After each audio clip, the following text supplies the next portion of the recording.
ओम नमस्कार।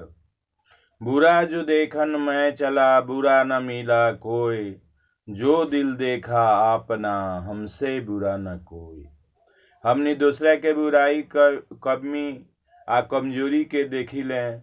हमनी के सुखमय जीवन जिए में बाधा बाटे। ऐसन पीड़ादायक अवस्था में निजात पावे के एकमात्र रास्ता बा क्षमा कईल।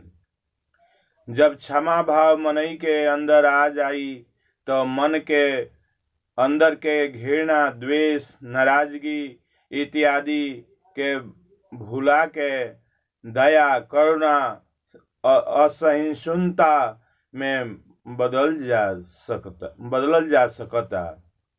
विद्वान और गुणी जन लोग सदैव भूल जाई और माफ करी के सूत्र पर चल के अपना जीवन के आध्यात्मिक उन्नति के पावेला।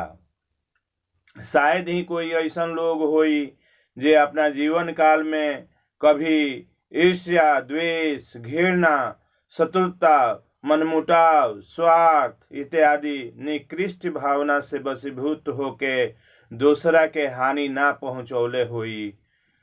ऐसे दूसरा के बुराई मन में भुला के अपना बुराई के प्रति क्षमा भाव रखे के चाही। ये अंतकरण में अपना आप के अपनावे के चाही। हरि ओम, हर हर महादेव।